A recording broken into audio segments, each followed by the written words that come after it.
All right, perfect. So what I'd like to do first is introduce our moderator. Let me go ahead and so Vincent T. Davis is a well-respected journalist and colleague who I've worked with over the years because he has done a lot of work to share the stories of our Girl Scouts and the good work they have done in the community. Vince started at the San Antonio Express News in 1999 as a part-time city desk editorial assistant, working nights and weekends while attending San Antonio College and working on the staff of the campus newspaper, The Ranger. He completed a 3-month fellowship from the Freedom Forum Diversity Institute at Vanderbilt University in 2003 and earned his bachelor's degree in communication design from Texas State University in 2006.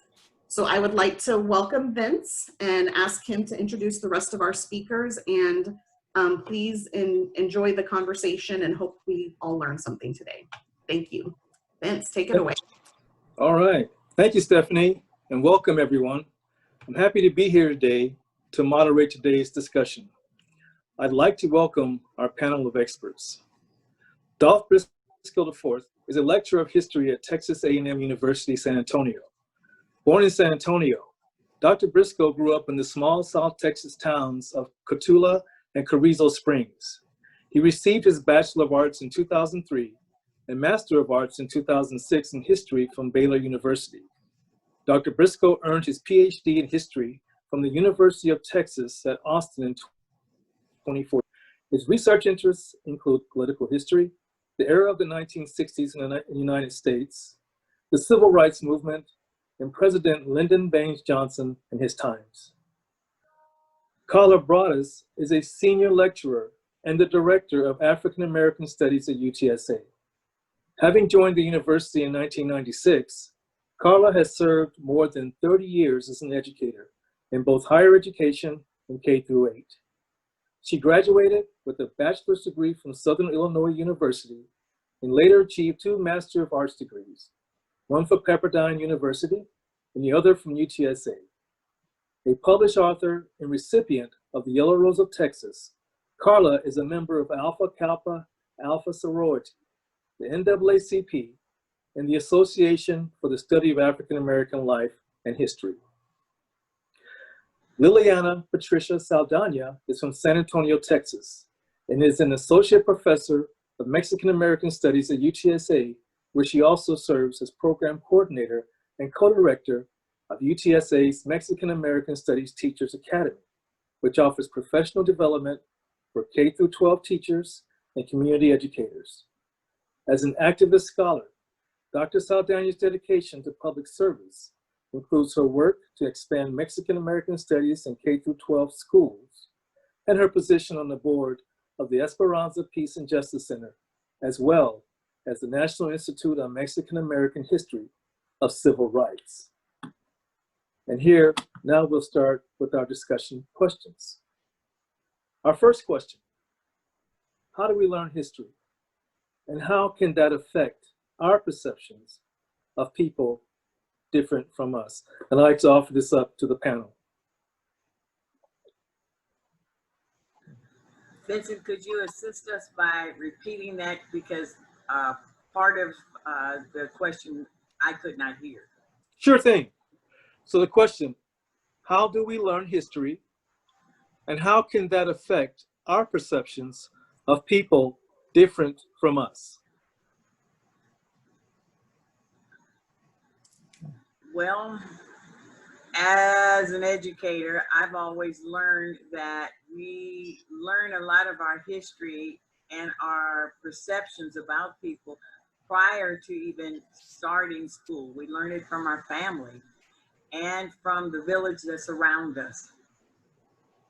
So our family has a large impact on how we feel toward people, what we learn about where people come from, or our own personal history, because our families may not want to explain our own personal history. We can look on the walls of a home and learn a lot of information. We also learn from teachers as well as our family. So however our teachers have provided us that information, that has an impact on what we've learned all along. As a former assistant principal, I always would just walk into a classroom and I'd look and see what was on the walls in the classroom or outside the classroom, and that would tell me more than what was turned in for the lesson plans as to what the kids learned. Okay. Well, I would say that, you know, growing up in San Antonio, I remember learning history, especially 7th grade history, which was Texas history. You know, this was maybe 30 years ago. And it was a narrative that very much erased Mexican people, right? Mexican people did not exist in the history books. And so this is the experience, I think, of a lot of brown kids, you know, going to our public schools. The invisibility, the erasure of Mexican people, especially in Texas history, right? And so 4th and 7th grades are very important grades because that's really where you're learning the history of Texas, right? The history of how this state came to be. And so I remember being in 7th grade and learning this sort of, you know, settler colonial history, right? And how the republic was created. And so at home, I learned different history, right? At home, I was raised by my grandmother and my mother, who were, you know, 2 strong immigrant Mexican women, and they taught me a totally different narrative. You know, in my history books, I learned about the Mexican-American War. At home, I learned about La Invasión Norteamericana, right, the North American invasion. 2 different interpretations of history, right? So I knew at school that if I wanted to do well, I had to basically regurgitate the settler colonial narrative that erased Mexican people, right? At home, it was a different perspective, right? But I would say that, you know, this erasure has been going on for, you know, decades. You know, Mexican school children and youth in Texas have not really had an opportunity to learn their own histories, right? So the question is, like, how can that affect our perception of people different from us? Well, when school children, whether they're white, Black, Mexican, aren't learning the history of, you know, in San Antonio, we're like 70% of the population, but when they're not learning about the history of Mexican people, it's going to affect the way that you understand basically the largest ethnic group in San Antonio, right? In the state of Texas, it's almost what, 52% of school-age children are classified as Hispanic, right? So that really is going to impact how people understand ethnic Mexicans. And I say ethnic Mexicans, right? Because it's important to understand that how Mexicans have been treated in the United States is not only as an ethnic group, but also as a racialized group. And so to me, it's really important to do the work that we're doing right now, right? To push for, you know, African-American studies in our textbooks, to push for Mexican-American studies so that children understand and know their histories, and so that those histories are coming from the community, like Carla said, right? From our families, from our communities, from the scholars that have been nurtured by by movements of resistance. And so, you know, when you don't see yourself reflected in the curriculum, you begin to even think that you don't matter and that your histories don't matter, that your people haven't made any contributions. And of course, in our families, we know different, you know, but it's the official narratives are that, you know, we just have not contributed to, you know, to Texas, to the larger nation state, economically, politically, socially, culturally. I would just, my comments, what I would say is I completely agree with Dr. Broadus and Dr. Saldana, and history is a story of the past, and that in inherent of itself is so interesting because people love stories. And the issue, and I think perhaps one of the most valuable aspects of history, is that it shows us how we got to be where we are today. And one thing I try to convey to my students and to anyone is that in this year, for instance, 2020, which has been a challenging year for so many reasons, these things didn't just happen in a vacuum. There's a long history here. And we have to tell that true, full story. And like Dr. Saldana said, I mean, too many times we have seen, for many people here who grew up in Texas, and anyone watching on this panel, were taught only like a very narrow version of history, not looking at the broader picture. And so I think by understanding, the humanity, by understanding the complicated nature of history from all viewpoints, it helps us be more tolerant and more welcoming to others, and to have just a better understanding of society. And in my classes, one of the things that I stress is that, in my view as a historian, the biggest problem in American history and the biggest problem in American life today is the terrible tragedy of racism, and inequality, and has manifested itself in these horrible institutions like slavery, like segregation, like disfranchisement, like lynching, like institutional inequality. And so we have to make people aware of this history, and this explains why things are the way they are today, and it's our job to really bring that and to emphasize that. And I've been, like my colleagues here mentioned, been very happy that there's been, at least, and it's a long struggle, but an effort to try to bring diverse history, particularly to school children, through Mexican American studies, through African American studies, through specific courses that focus on the history of different marginalized groups. And it's a process, we're still pushing for, and there's still a lot of work to do. But I think this is history's real value here. Well, thank you, Dr. Briscoe. Your answer leads us into our second question, which is, it's generally understood that racism is rooted in slavery. Mm-hmm. How have historical events since the Civil War contributed to systemic racism? Mm-hmm. I guess I would respond, and then be interested to hear my colleagues' viewpoints here too. The Civil War ends slavery, but the kind of famous quote that historians often say is, slaves are given really nothing but their freedom. And then there is a huge backlash to that. There's an effort in Reconstruction to try to protect the rights of the freed persons.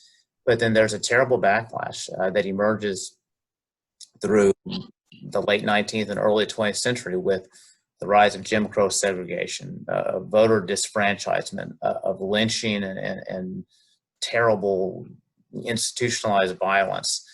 And the period of the Civil Rights Movement is termed sometimes the Second Reconstruction, that period of the 1950s and 60s. And there are huge advances made. But one of the things we often see, and as a historian, I've seen these patterns, and it's upsetting in the sense that sometimes when we seem to take 2 steps forward and 1 step backward, and because even the Civil Rights Movement of the 60s is followed by a very strident backlash, a backlash against the civil rights leaders, a backlash against policy. You see too the rise of kind of things that are very controversial, like the war on drugs, and issues, the kind of the rise of institutionalized racism in the criminal justice system that has a long history, but it really seems to explode after the Civil Rights Movement even more. And today, I mean, you see in some of the things that happen, you can have huge successes for African Americans and other minorities in politics and in entertainment and business and media, but then there's a real backlash to there's been a backlash to our first African American president. His successor made his political name based on spreading a racist theory about President Obama not being born here. And then there are other issues too, and you see with in a backlash to athletes speaking out, and so you do see again, we make progress but move back, and it's just this kind of, and it shows again to me, at least in my view, is how racism and these issues continue to be, the problem in American history and life. That's my take on it. Yeah.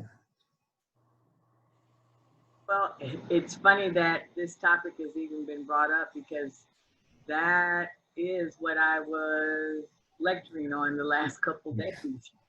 I'm teaching a class called Black Lives Matter, and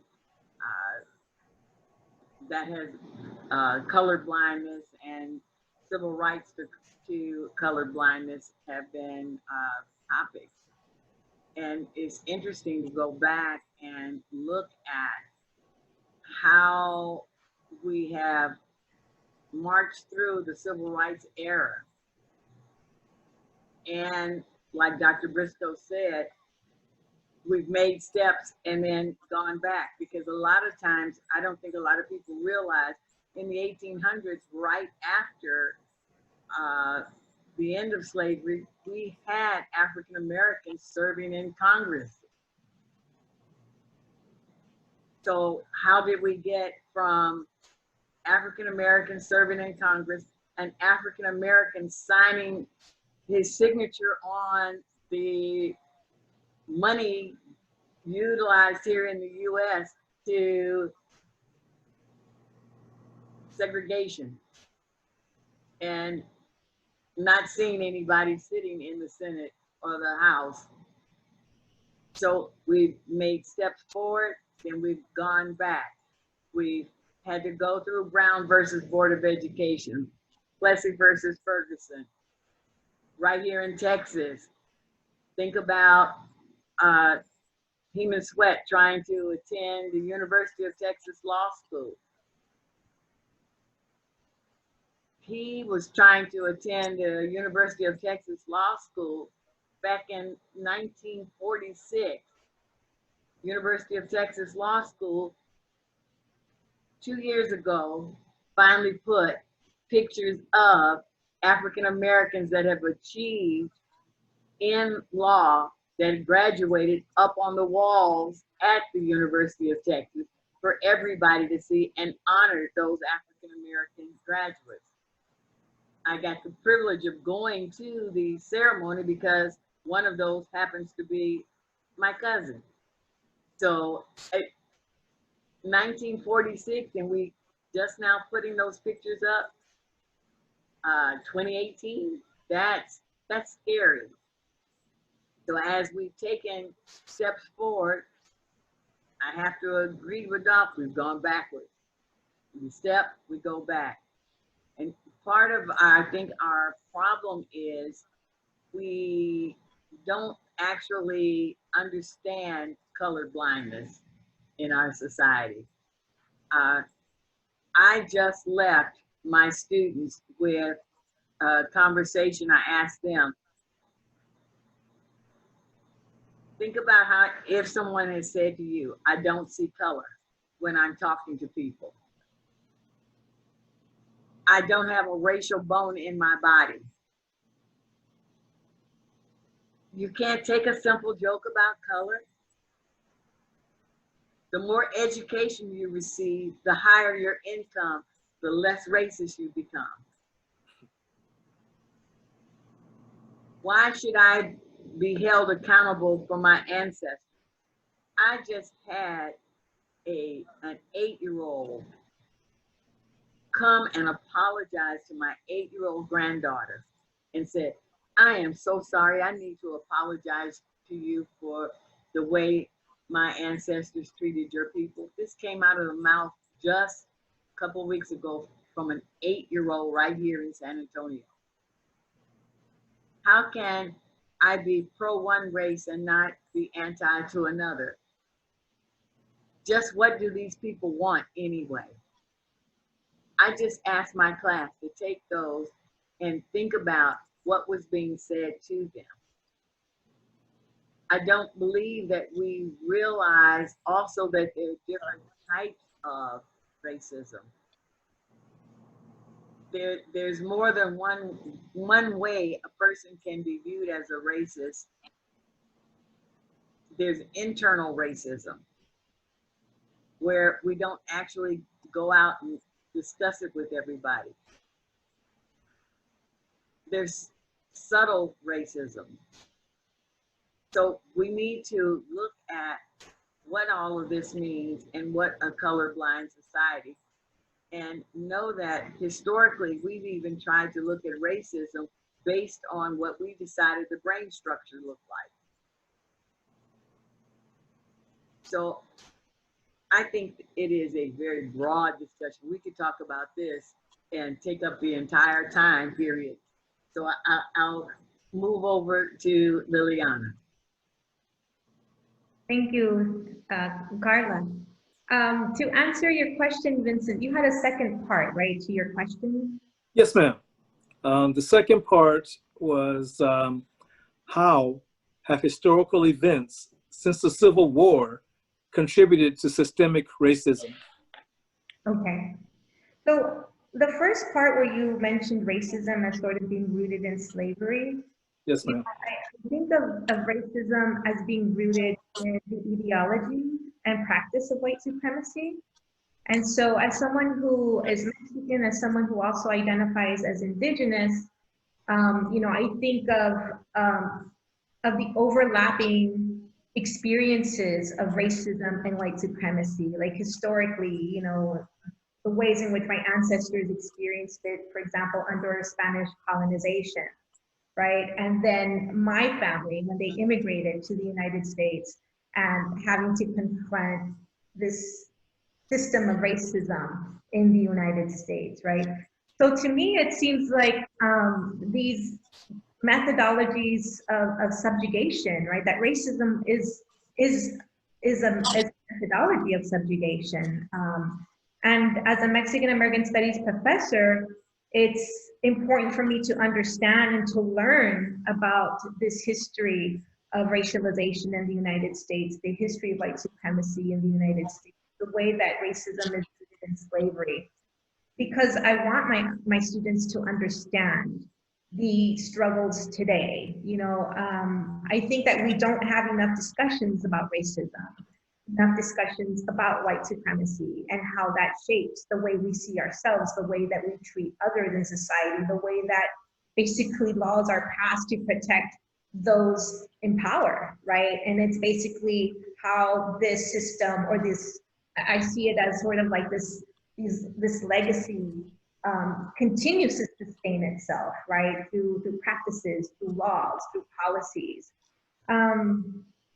I would say that to answer the second question, right? Could you repeat the second question again? I'm so sorry. No, it's no problem. So it's generally understood that racism is rooted in slavery. How have historical events since the Civil War contributed to systemic racism? I can answer it from a Mexican American, perspective, right? From the experience of Mexicans in Texas, after the Treaty of Guadalupe Hidalgo, right, in 1848, Mexicans were legally considered white, on paper, legally. But in everyday life, Mexicans were treated as non-white, right? And so this continued, and it continues today, right? But I would say the major movements that push against this sort of the practices of Jim Crow segregation and white supremacy, took place much earlier, even in the early 1900s. You had people like, let's say, Jovita Idad, who was a journalist. She was a Tejana or a Texas Mexican journalist, and she was writing about the lynchings of Mexicans, and she was creating these transnational organizations to mobilize communities against racism, and then of course you had the Chicano movement of the 1960s. And I think one of the important aspects of the movement was this push to create, this more of a rainbow coalition, right? To create a unified social movement, with those who were fighting for Black liberation, right? For those who were fighting against who were a part of the anti-war movement, who were fighting for the rights of Mexican people. But until the 1960s, you know, even in places like Cristal or Crystal, right, Texas, Crystal City, you didn't have political representation for Mexican people. And this was only, you know, what, 50 years ago, right? So I think it's really important to think about how our histories intersect and to understand the different ways in which our communities, you know, continue to struggle for dignity and human rights. Okay. Our next question is, what history is not taught in public schools that has contributed to the racism we see in current America?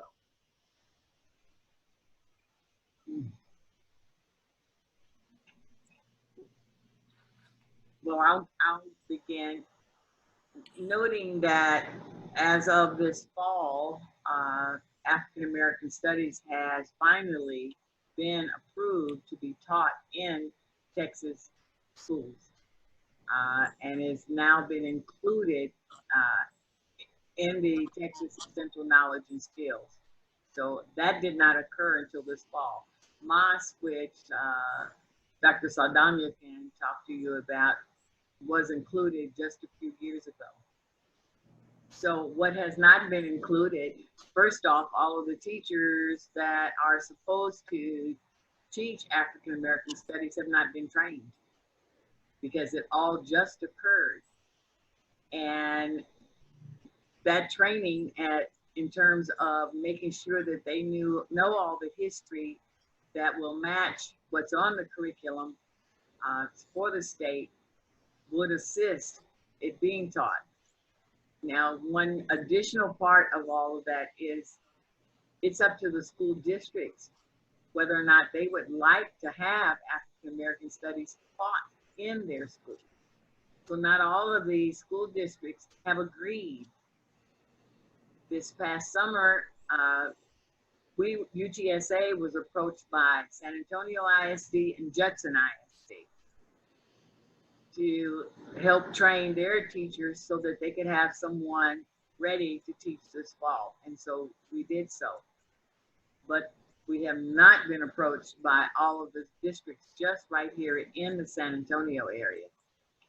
Dallas ISD took it upon themselves to go ahead and jumpstart the approach of teaching African American Studies prior to the state legislature saying that it's supposed to be taught.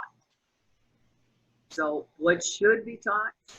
First off, we've got to make sure that the students attending school know there's a difference between an indentured servant, which Texas was wanting to call slaves, and slaves. That's two different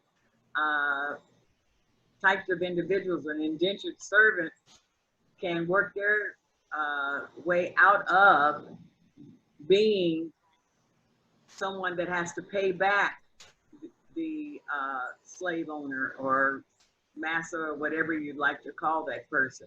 A slave never could work their way out.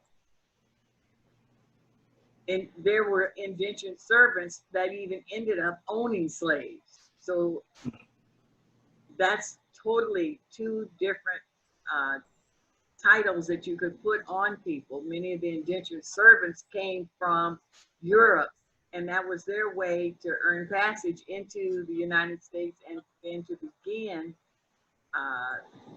having this prosperous new life here in the new country. So we've got to make sure that what we're teaching them is the correct information. Okay. Now, we've got to train them.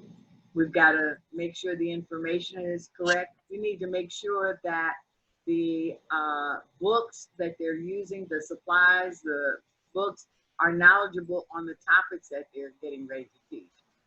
Let's face it, we don't change over textbooks very rapidly here in the state of Texas. And now due our current economic crisis, a book can stay in the class at the region offices for teachers to use or in the district 7 years, where there's a lot of history that changes in 7 years. Yes. So right at this moment, I'm not sure when the newest history books will even be available for the classroom teachers to use. So Okay. that's an issue for us.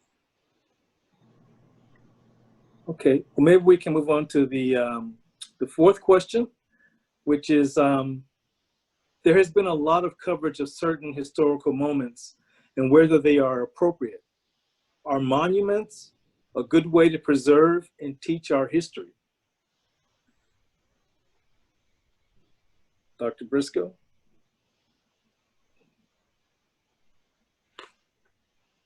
Are you muted?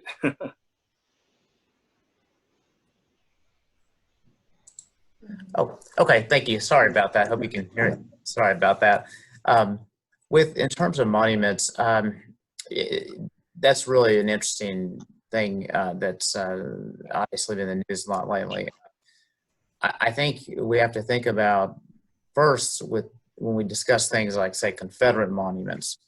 Look at the context of when they were built. They were largely built in the late 19th and early 20th century as part of what historians have called the Law of Laws, which is this effort to try to give a sanitized version of the Civil War done by the children and grandchildren of Confederate veterans. Was done in the context you can't escape. It was done at the time when, like I mentioned earlier, segregation, disfranchisement, lynching were being entrenched. And so I'm one who believes that Confederate monuments should come down. I do think that rather than destroying them, certain entities have taken them and placed them in museums, and you can tell the full story of when they were built, and then how they become these offensive symbols, and kind of tell that as part of this larger story of racism in America. And so I'm who believes that the Confederate monument should come down because of what they represented. The Confederacy was created to defend slavery, and that is the key. I mean, that is the cause of the Civil War. And so I think rather than destroying them, though, they can be placed in some type of museum context and tell the full story. That's what I would say. Okay. Moving to the fifth, what are some government policies, past or present, that have created barriers for people of color to achieve equality? Some examples are segregation, redlining, literacy tests at voting polls, and et cetera, those type of questions. Who would like to take that on?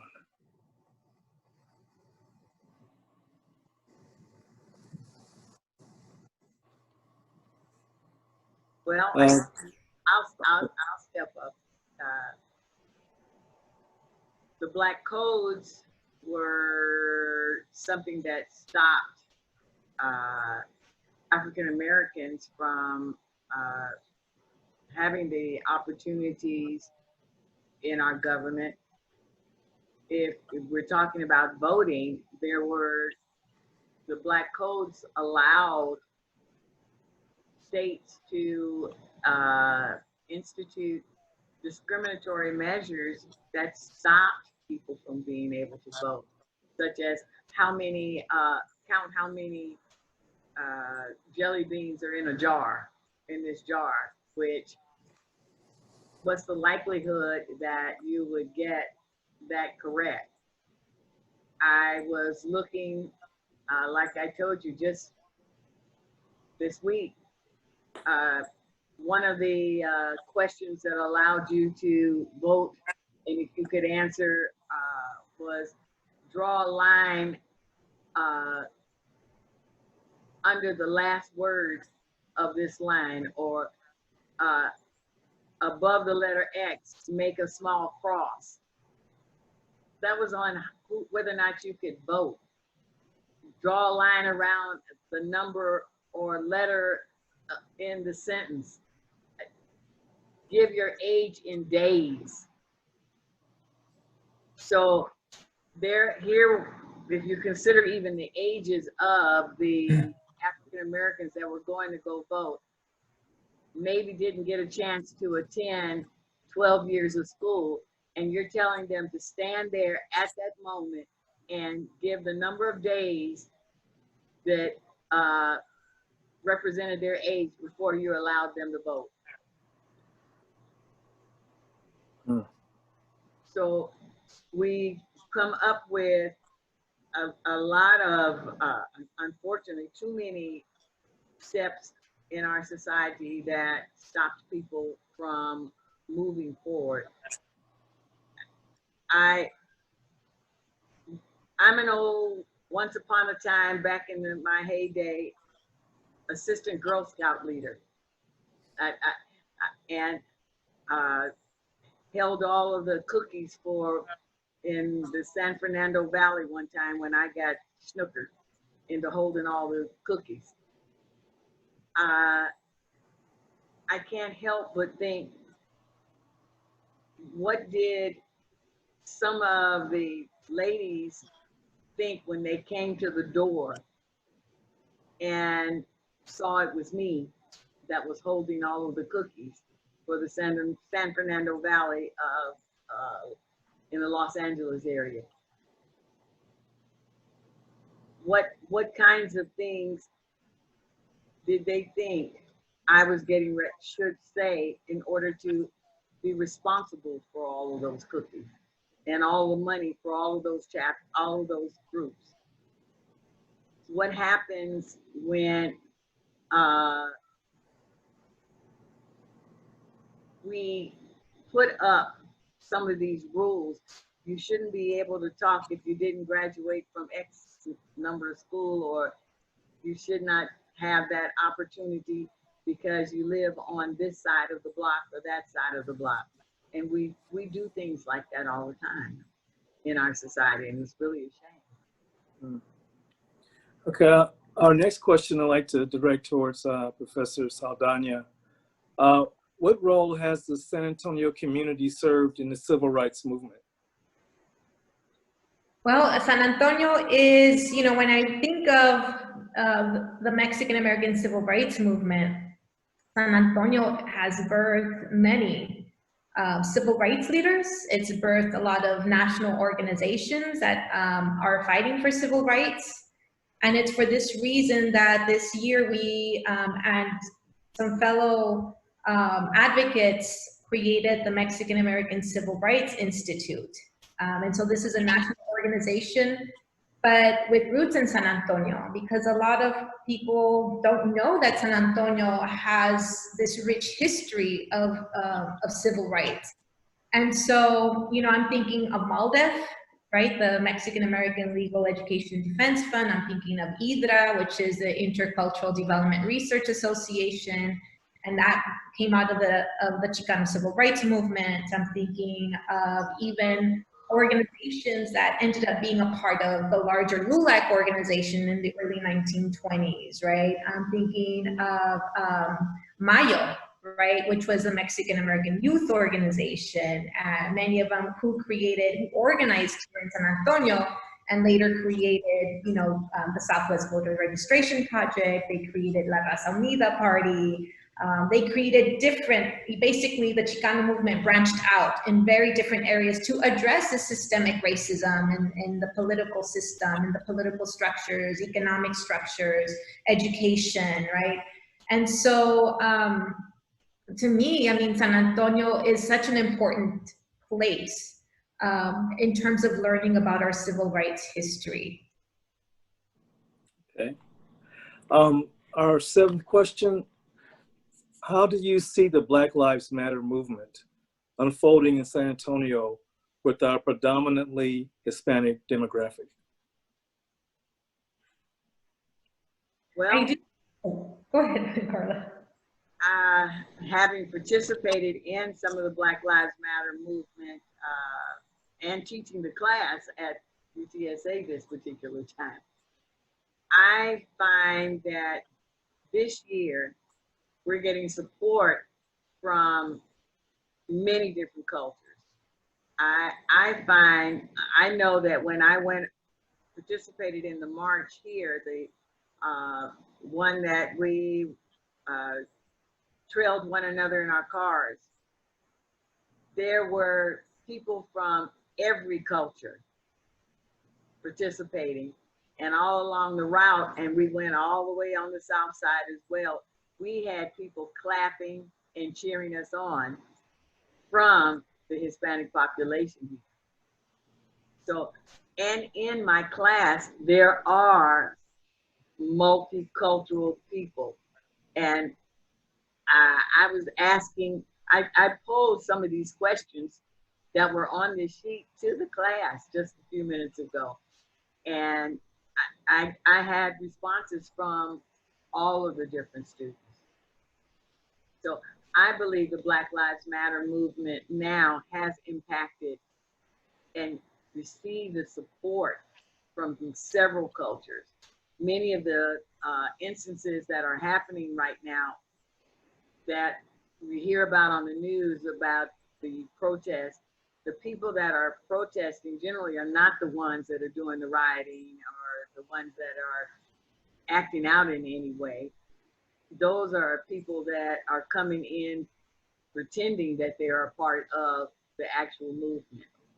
I think if you look at what made the Black Lives Matter movement even begin, at its very inception, it was an intercultural group that sat down and came up with the whole idea. It was not just African Americans.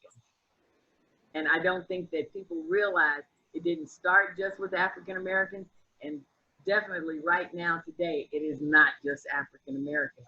I think the brown community is behind us all the way. Okay. Well, I know that we have some questions from attendees and some live questions. Is that right, Stephanie?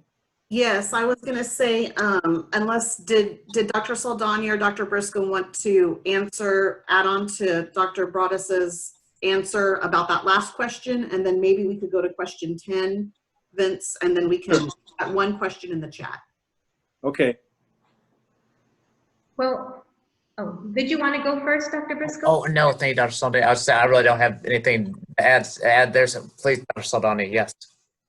Oh, thank you. I did want to add that last semester in January, I offered my Intro to Chicana and Chicano Studies, and I curated the class around state-sanctioned violence, specifically the ways in which Mexican people in Texas experienced state-sanctioned violence, beginning with the Treaty of Guadalupe Hidalgo, the loss of land, the loss of political power, the creation, basically what led to racial violence along the border and in South Texas. And then we brought it back to, the ways in which Mexican people at the border are also not just criminalized, but also killed by Border Patrol. And so I think a lot of my students, first of all, had never learned this history of basically racial violence, right, and Mexicans. And we had a lot of discussions and how it was connected, this history of racial violence and how it plays out today, right? They made a lot of connections to what's going on today, and I think that's one of the reasons we teach history, right? Because we want our students to understand the relationship between the past and the present, right? That this is not something that happened, 100 years ago, that continues to happen to, to immigrants, to brown people, to Blacks in the United States. We talk about even police brutality and how Mexican people, or I guess the conversation is about Latinos, right? But when you look at the people who are killed by police, they're ethnic Mexicans, right? I think California has one of the highest rates of police brutality against brown people. And so I think it's really important to have these conversations, and that's why ethnic studies, right? African American studies, Mexican American studies, women, and other area studies like women and gender studies are so important, because it's important that we make these connections. Like, I want my students not only to know their history as Mexican Americans, I want them to understand how this history of racial violence, right, is connected to the larger history of racial violence that Black people have experienced in the past and today, you know? And so for me, I think it's still important to have these conversations in the community, because even though we might be having them in these spaces, right, in these academic spaces, I think we have a lot of work to do. And I speak this as a Mexicana, right, as a Mexican American woman and as a scholar, we have a lot of work to do to combat and to dismantle anti-Blackness. You know, because that is something that has been a part of our history for 500 years, beginning with Spanish colonization, right? It's the ideology of pureza de sangre. It's the ideology of basically white supremacy. So we do have some work to do in our community, you know, but I think that what we're doing right now is I feel like we're doing good work, you know, at the university. We're doing good work, you know, with Carla, with your class on Black Lives Matter, you know. I think it's so important to have these conversations, to understand our histories and how, you know, I want my students to understand that this history of state-sanctioned violence is not specific to the Mexican American community, that this history of racial violence is so deeply embedded in the culture of this country and the founding of this country, that we cannot go and live our lives not knowing that.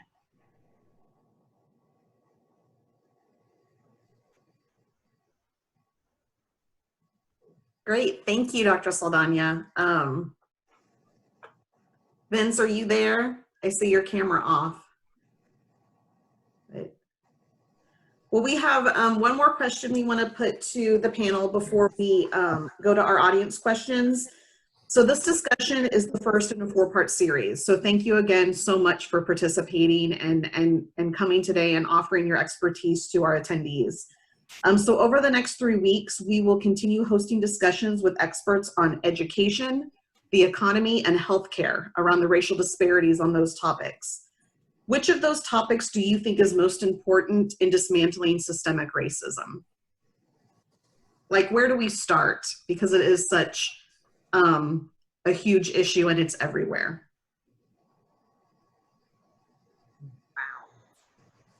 Wow.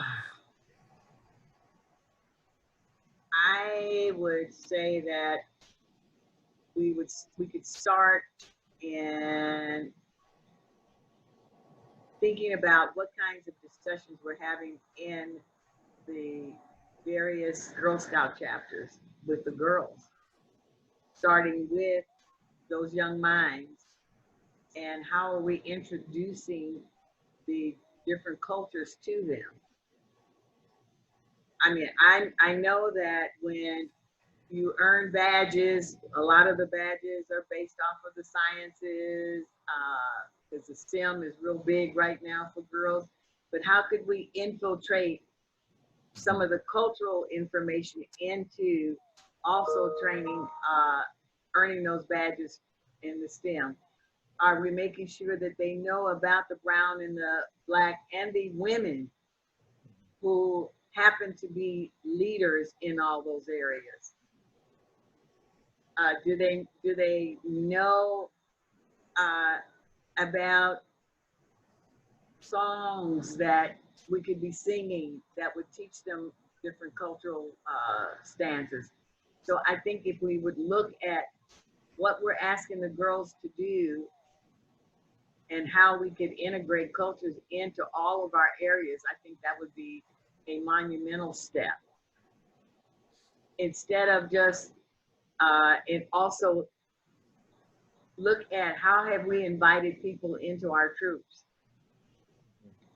Did we open it up where we could invite some of the other girls who maybe didn't quite fit the norm? Have we invited them? Or have we gone out to, have we checked to see if you're got a troop on the north side? How about going on a camping trip with the girls from the south side? At the exact same time. I think if we do little small steps like that, we could really, really make an impact. I agree completely. I just would say with Dr. Broadus, I mean, so much of things in the groups like the Girl Scouts are doing have so much potential to help these problems. And obviously, we're all in the education field, so we're a big believer in education, all of us here. And I think teaching young girls at a really early age and young children, just the significance of treating people with respect is so important. And that's something that Girl Scout leaders and their parents can consider too, because a sad comment is that a lot of times so much of racism, it is passed down from generation to generation, and it's inherited. Kids hear their parents saying horrible things, or they see behaviors. And so that's something, a way to stop that is to try to address that early on, and to do things such as have these dialogues that can really teach children about these very important topics.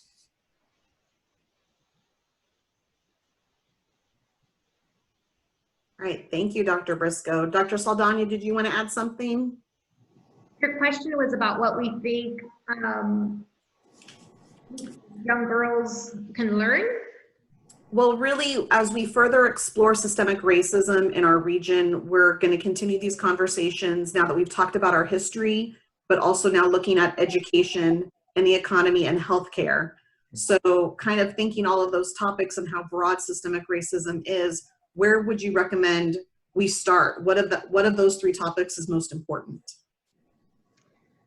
Wow, there's so much that you can cover. I would say, I always like to keep things local, like start at the local level and then broaden the conversation to look at systemic patterns, right? So, I like for students to study their own communities, to study, for example, segregation in their own communities.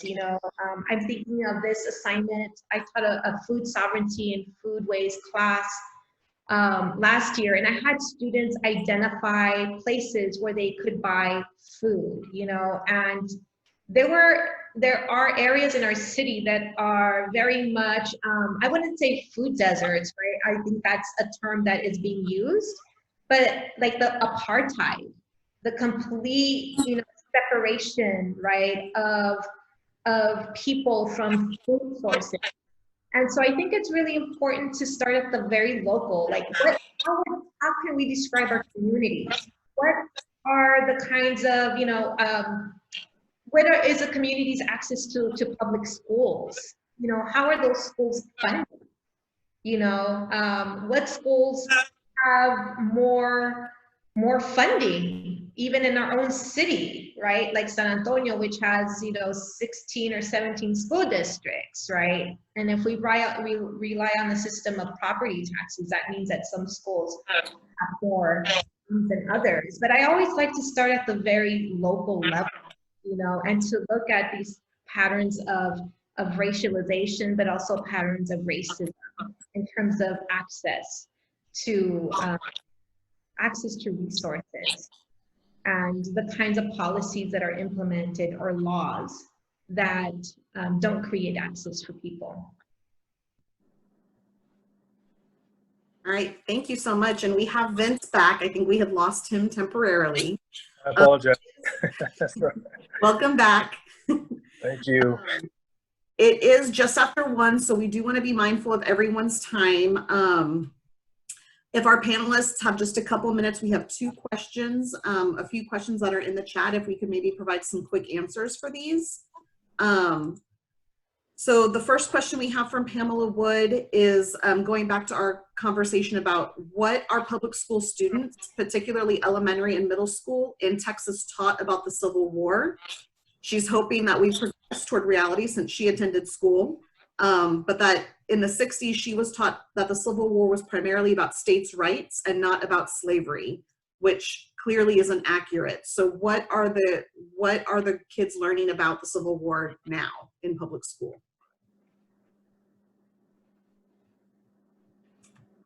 Dr. Broaddus is muted. I think she wants to answer. Okay, I'm now. Well, what they're taught right now, I think, is minimal, simply because it wasn't required until now. And so they weren't given an extensive history. And if the teacher wasn't trained to teach any of the African American or Mexican American cultural information, the students didn't receive it. That's the best way I can answer it.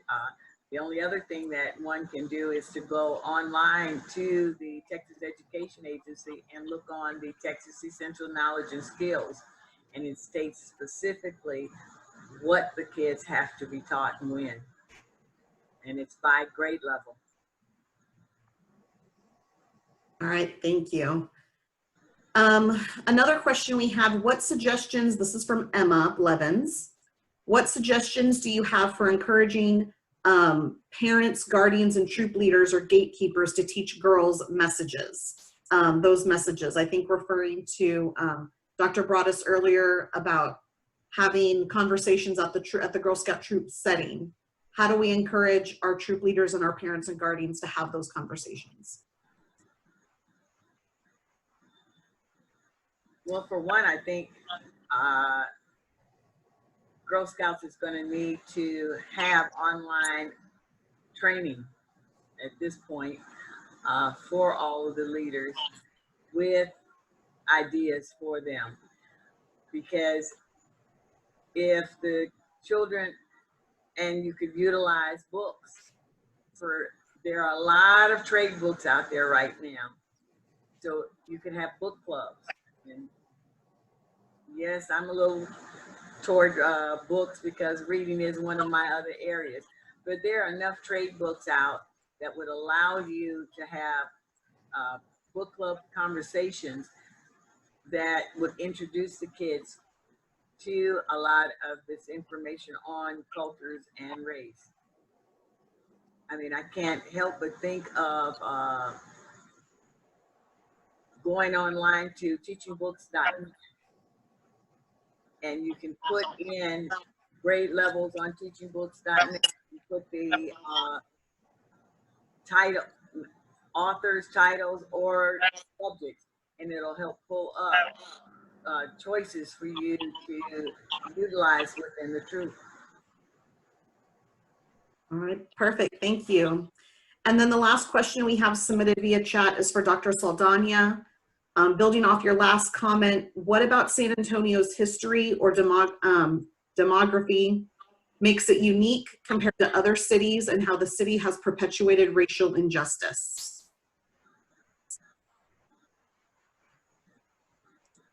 Oh, you're on mute, Dr. Saldana.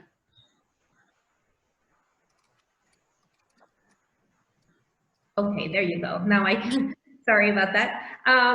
Yeah, I mean, I would say that the creation, right, of all of these school districts in San Antonio has definitely contributed, you know, to the racism that we see today in terms of access to education, in terms of quality of education, in terms of how, you know, the resources that students have in their learning. So I would say that, you know, the fact that we have all of these school districts, and San Antonio is very unique because I don't know any other large metropolitan city that has this many school districts.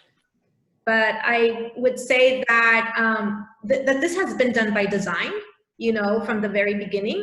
And that if we look at the history of Mexican American schooling and education in San Antonio, you know, there were definitely efforts to maintain resources in some neighborhoods, in some districts, right? And so the system that we have in Texas, you know, the school, the education system and how it's divided by districts goes back to, you know, the 1880s, and very little has changed in terms of public schooling in the state. Right, thank you very much. And then if you haven't, for our attendees who maybe aren't looking at the chat, Lisa Delgado, hi Lisa, another resource that would be good for other troop leaders too. So with that, do our panelists have any last comments that they would like to make before we go ahead and close out today's program? I would just say it's an honor to speak to you all and to thank you and speak with such wonderful scholars and parents of these children. And we just continue doing the great work you're doing with these Girl Scouts. I mean, there's so much opportunity here, and we can all impact things in our own local world, as Dr. Saldana said. And so keep up the good work you're doing. Thank you, Dr. Briscoe. I would like to just say thank you for inviting me to participate, and know that today was step one toward you all achieving this. Yeah. So I give you kudos for even taking this step. Thank you, Dr. Broaddus.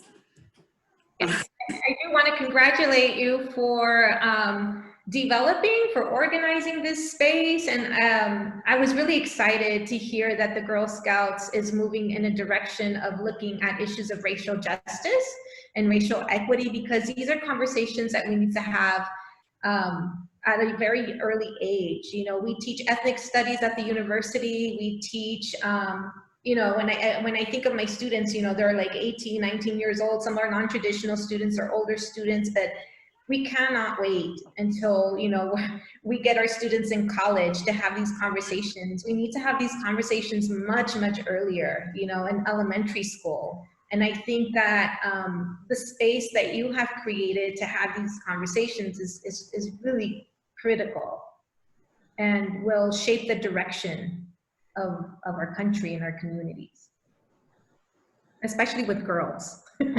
Yes. Right, Yeah. girl power, thank you. Yes, definitely.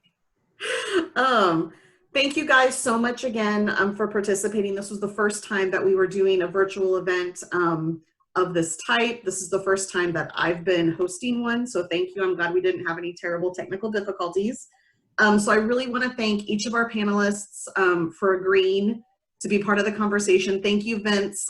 We've done so much work over the years for agreeing to be part of the panel and for helping to moderate the discussion. And then we are continuing these conversations. So our next event is in our It's Our World, Change It series, is going to focus on education. And it's going to be a week from today, next Tuesday, September 15th from 12 to 1. So if you'd like to register for that, you can register online at bit.ly/race and history, and also look on our social channels for the link to register for those events. So thank you, everyone. Again, we really appreciate it. For our panelists, we'll make sure we get some Girl Scout cookies to you for saying yes today as we maintain our physical distancing. But I hope everybody continues to stay healthy and safe, and best of luck as the fall semester progresses. Thank you so much for participating.